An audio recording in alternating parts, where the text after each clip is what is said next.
ভূতবাগানের কথামালায় আজ শুনবেন গল্প লগ বুকের ছেঁড়া পাতা। লিখেছেন শঙ্কর্ষণ রায়। আপনি এখানে ক্যাম্প করছেন কেন? আমার তাঁবুর সামনে এসে দাঁড়িয়েছিলেন একজন মাঝবয়সী ভদ্রলোক। তিনি প্রশ্ন করলেন, এই অঞ্চলে ক্যাম্প করার মতন জায়গা এর চেয়ে ভালো তো আর কোথাও খুঁজে পাইনি। আমি জবাব দিলাম, নির্জন ফাঁকা জায়গা, কাছাকাছি কেউ কোথাও নেই। জায়গাটি কেন নির্জন বোঝার চেষ্টা করুন। এখানে একটা কয়লা খনি ছিল, নাম পোড়াঢি। পোড়াঢি কলিয়ারি। বছরখানেক আগে খনির মধ্যে বিস্ফোরণ হয়েছিল। বিস্ফোরণের সঙ্গে সঙ্গে খনিটি জলে ডুবে যায় এবং খনির মধ্যে যারা কাজ করছিল সকলেই মারা পড়ে। তারপর কলিয়ারি বন্ধ হয়ে যায়। কলিয়ারির সকলে এখান থেকে চলে যায়। আপনি পরিত্যক্ত এই কলিয়ারির পাশের মাঠে এখানে ক্যাম্প করছেন। তাতে ক্ষতি কি হয়েছে জানতে পারি কি? মৃতদের সঙ্গে সহাবস্থান করছেন আপনি।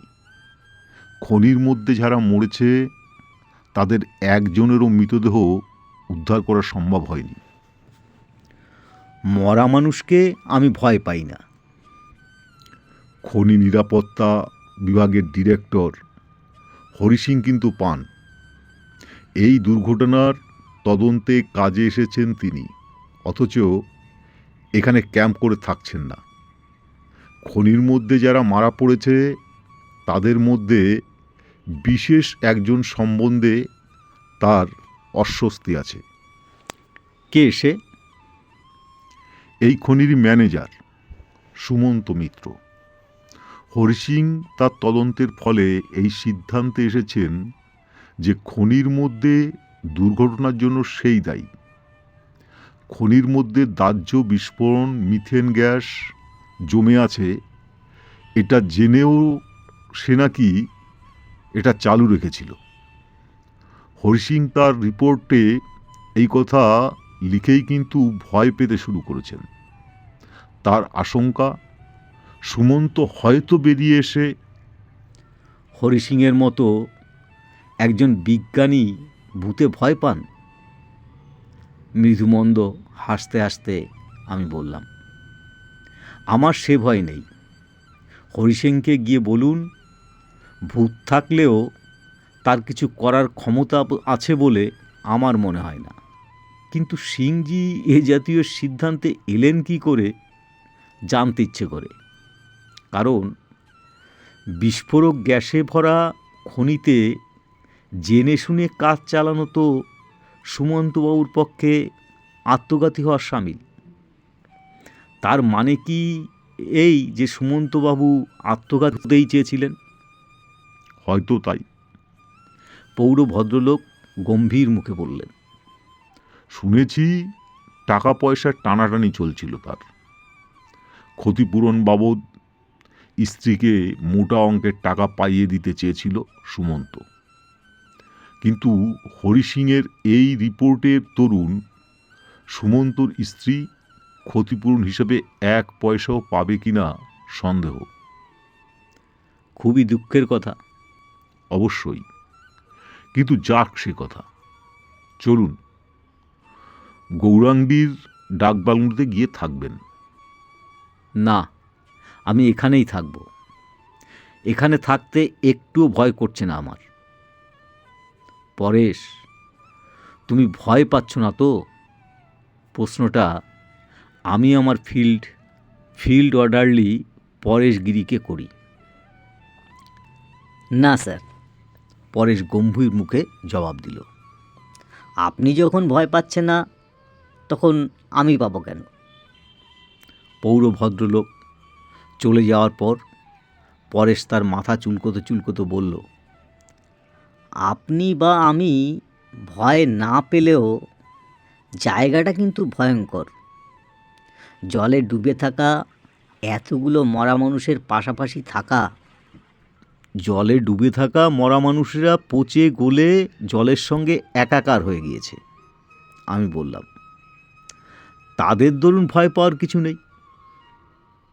জায়গাটি হলো রূপনারায়ণপুর থেকে 10 কিলোমিটার দূরে গৌরাঙ্গি। গৌরাঙ্গির চারপাশে ছোটোখাটো কয়েকটি কয়লার খনি আছে। কয়লা নয়, অন্যান্য খনিজের খোঁজে গিয়েছি আমি ওখানে। তাঁবু খাটিয়ে অস্থায়ী আবাস গড়ে তুলেছি। দিন 15 আমার ওখানে থাকার কথা। খনিজের খোঁজে ভূতাত্ত্বিক সমীক্ষা শুরু করার আগে পরিত্যক্ত খনিটিকে পরীক্ষা করার ঝোঁক আমার চাপল। যেখানে পরেশও আমি তাঁবু খাটিয়েছিলাম, সেখান থেকে কয়েক পা এগিয়ে গেলে একটা ঢিবি। ঢিবির ওপাশে খনি। জং ধরা লোহার ডেরিকের নিচেই শ্যাফট। শ্যাফটের ফাঁক দিয়ে দেখা যাচ্ছিল অতলস্পর্শী গব্বর। অন্ধকারে কিছু না দেখা গেলেও আর্দ্রতার আভাস পাই। বুঝতে পারি খনির ভেতরকার সুড়ঙ্গগুলি সব জলে ভরে আছে। ওখানে খানিকক্ষণ দাঁড়িয়ে থাকার পর একটু যেন অস্বস্তি বোধ করি। নিঃশ্বাসের কষ্ট হতে থাকে। মনে হলো নিঃশ্বাস নেওয়ার মতো যথেষ্ট হাওয়া নেই।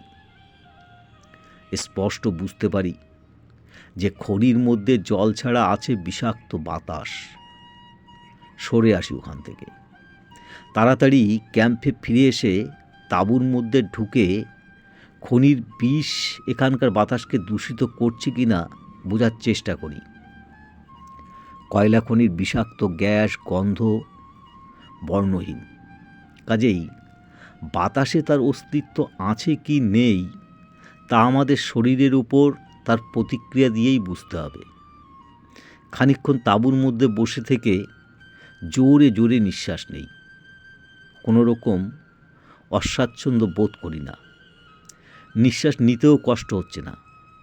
কাজেই স্বস্তির নিঃশ্বাস ফেলে এই সিদ্ধান্তে আসি যে খনির বিষাক্ত গ্যাস খনির মধ্যেই সীমাবদ্ধ আছে। ক্রমশ সন্ধ্যা ঘনিয়ে আসে। রাত বাড়ার সঙ্গে সঙ্গে অন্ধকার আরও গাঢ় হয়ে ওঠে। রাত্রে আমাকে খাবার পরিবেশন করতে করতে পরেশ বলল, কি সাংঘাতিক অন্ধকার! কৃষ্ণপক্ষের রাত, অন্ধকার তো হবেই, আমি বললাম। কিন্তু এত অন্ধকার আর কোথাও হতে দেখিনি। যত অন্ধকার হওয়া উচিত তার চেয়ে বেশি অন্ধকার আকাশ থেকে নেমে এসেছে। কী সব যা তা বলছো তার ঠিক নেই। ঠিক বলছি স্যার। পরেশ গম্ভীর মুখে বলল, এ ব্যাপারে আমার অভিজ্ঞতা আপনার চেয়ে অনেক বেশি। আজকের রাতটা বড় খারাপ। মাঝরাতে পরেশের ডাকে আমার ঘুম ভেঙে যায়। ধড়মড় করে উঠে বসলাম। খাটের পাশের টুল থেকে চশমা তুলে নিয়ে চোখে এঁটে লণ্ঠনের ক্ষীণ আলোয় পরেশের ভয়ার্ত ফ্যাকাশে মুখ দেখতে পাই। এতই ভয় পেয়ে গিয়েছে যে সে তার মুখে কথা ফুটছে না। আমি উঠে দাঁড়িয়ে পরেশের কাঁধে হাত রেখে তাকে ঝাঁকুনি দিয়ে বললাম, কি ব্যাপার পরেশ, কি হয়েছে তোমার? সে এসেছে। কম্পিত স্বরে পরেশ বলল, কে? যার জন্য আরও অন্ধকার আকাশ থেকে নেমে এসেছিল। কী সব যা তা বলছো তার ঠিক নেই। কলিয়ারির পাশে ঢিবির উপরে কুয়াশা নড়ে চড়ে। মনে হচ্ছে ওই ঢিবির উপরে দাঁড়িয়ে আছে। চলো দেখি। না হুজুর, না। পরেশ আত্মস্বরে বলল। গায়ে চাদর জড়িয়ে আমি বেরিয়ে এলাম তাঁবু থেকে, পরেশের নিষেধ কর্ণপাত না করে। তখন আকাশে আত্মপ্রকাশ করেছে কৃষ্ণপক্ষের এক ফালি চাঁদ। অন্ধকার ফিকে হয়ে গেছে। কলিয়ারির পাশের ঢিবিটাকে পরিষ্কার দেখা যাচ্ছে। ঢিবির ওপরে চাপচাপ কুয়াশা ছাড়া আর কিছুই নেই। পরেশের দিকে তাকিয়ে বললাম, কই, কুয়াশার মধ্যে কোনো রকম নড়াচড়া তো দেখতে পাচ্ছি না। এখন দেখতে পাচ্ছেন না, পরেশ বলল, কিন্তু একটু আগেই আমি দেখেছিলাম। তার মানে আমাকে দেখেই পালিয়েছে? আমাকে দেখেই যে পালায়, তাকে ভয় পাওয়ার কিছু নেই। যাও, তোমার তাঁবুর মধ্যে ঢুকে পড়ো। সকাল হওয়ার আগে আর বেরিও না। আধ ঘন্টার মধ্যে কিন্তু পরেশ তার তাঁবু থেকে বেরিয়ে আসে। আমার তাঁবুর মধ্যে ঢুকে ভয়ার্ত কণ্ঠে বলে, আমার তাঁবু ধরে ঝাঁকানি দিচ্ছে স্যার। কে ঝাঁকানি দিচ্ছে? আমি আবার বেরিয়ে আসি আমার তাঁবু থেকে। হাতে নাতে ধরে ফেলতে পারছো না? চলো দেখছি। ধরা ছোঁয়ার মধ্যে কাউকেই পাওয়া যায় না। আমি পরেশকে বললাম, তোমার তাঁবু ধরে কেউ ঝাঁকানি দিচ্ছে না, হয়তো বাতাসে নড়ে উঠছে। বাতাস কই যে বাতাসে নড়ে উঠবে? পরেশ ঝাঁঝালো স্বরে বলে ওঠে, বাতাস না থাকলে বেঁচে আছো কি করে? সে যাই হোক, আমাকে আর বিরক্ত করো না। যাও, ঘুমোতে দাও। ভয় যদি পেয়ে থাকো, আমার তাঁবুতে এসে শও। আমার কথার উপরে কোনো কথা না বলে পরেশ আমার তাঁবু থেকে বেরিয়ে যায়। সে আর ফিরে এলো না দেখে আমার মনে হলো হয়তো সে আর ভয় পাচ্ছে না, কিংবা তাঁবুতে ঝাঁকানি দেওয়া বন্ধ হয়ে গিয়েছে। পরদিন সকালে পরেশ যথারীতি চা নিয়ে এলো আমার তাঁবুতে। টুলের উপর চায়ের কাপটি রেখে সেই সঙ্গে একটি খাম রাখল, বন্ধ খাম। তার উপরে খনি নিরাপত্তা বিভাগের অধিকর্তা হরি সিংয়ের নাম লেখা আছে। কে দিয়ে গেল এটা? আমি প্রশ্ন করি। রাত্রে যে এসেছিল সে। পরেশ গম্ভীর মুখে জবাব দিল, আমার তাঁবুতে অনেকক্ষণ ধরে ঝাঁকানি দেওয়ার পর ঢুকে পড়েছিল তাঁবুর মধ্যে। কে সে? দেখেছো তুমি তাকে? না, পা থেকে মাথা পর্যন্ত কম্বল মুড়ি দিয়ে শুয়েছিলাম। কম্বল সরিয়ে দেখার সাহস হয়নি আমার।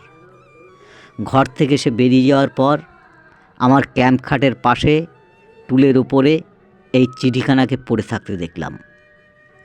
খনি নিরাপত্তা বিভাগের অধিকর্তাকে গৌরাঙ্গীর সরকারি বিশ্রাম গৃহে পেয়ে গেলাম।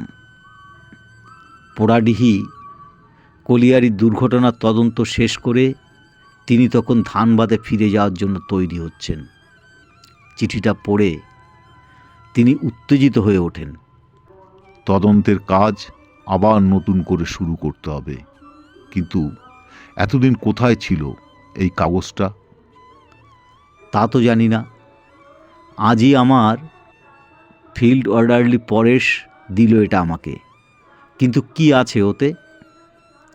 পোড়াডিহি কলিয়ারির ম্যানেজার সুমন্ত মিত্র বিবৃতি দিলেন, দুর্ঘটনার ঠিক পূর্ব মুহূর্তে লিখেছেন তিনি। আসলে এটা কলিয়ারির লগবুকের ছেঁড়া পাতা। কি লিখেছেন তিনি? এই দেখুন, সুমন্ত মিত্র লিখেছেন, কয়লার স্তরের মধ্যে প্রচ্ছন্ন ছিল একটা গ্যাস প্যাকেট।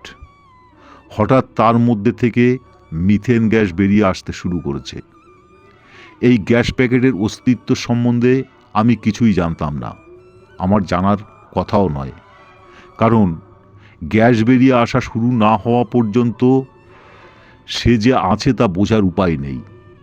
ঠিক তখনই ব্লাস্টিং শুরু হয়। শর্ট ফায়ার তার কাজ শুরু করে দিয়েছে, তাকে আটকাতে পারবো না। এখান থেকে আমি চিৎকার করলেও সে শুনতে পাবে না, কাজেই সর্বনাশ আসন্ন। এরপর আর কিছু লিখতে পারেননি সুমন্ত মিত্র।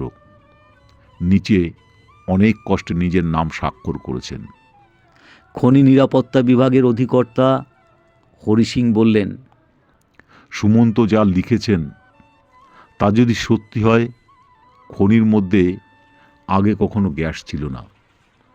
বিস্ফোরণের মুহূর্তেই কয়লার স্তরের মধ্যে লুকোনো গ্যাস প্যাকেট থেকে মিথেন গ্যাস বেরিয়ে এসেছিল। অতএব খনির এই দুর্ঘটনার জন্য সুমন্ত মিত্র দায়ী নন। খনির লগবিকের ওই ছেঁড়া পাতার ভিত্তিতে নতুন করে তদন্ত হলো এবং সুমন্ত মিত্র অব্যাহতি পেলেন খনি দুর্ঘটনার দায়িত্ব থেকে। এতে খুশি হলেন সুমন্তর হিতৈষী বন্ধুরা, কারণ এই দুর্ঘটনার ব্যাপারে সুমন্ত নির্দোষ প্রমাণিত হওয়াতে সুমন্তর স্ত্রীর জন্য ক্ষতিপূরণের টাকা আদায় করে নিতে অসুবিধা হবে না। লগবুকের ছেঁড়া পাতাটিকে জলে ডোবা খনি থেকে তুলে নিয়ে এসে পরেশকে দিল। এ প্রশ্নের কোনো সন্তোষজনক জবাব অবশ্য হরি সিং পেলেন না। পরেশ তাকে চোখে দেখেনি। কলিয়ারির পাশের ঢিবির ওপরে যখন সে দাঁড়িয়েছিল তখন কুয়াশার সঙ্গে মিলে মিশে একাকার হয়েছিল সে। পরে যখন পরেশের তাঁবুর মধ্যে ঢুকেছিল তখন তার দিকে তাকাবার সাহস হয়নি পরেশের। তবে সে ঢুকতেই তাঁবুর ভেতরকার বাতাস নাকি স্যাঁতস্যাঁতে হয়ে উঠেছিল। পরেশের ধারণা সে জলের মধ্যে থেকে উঠে এসেছিল।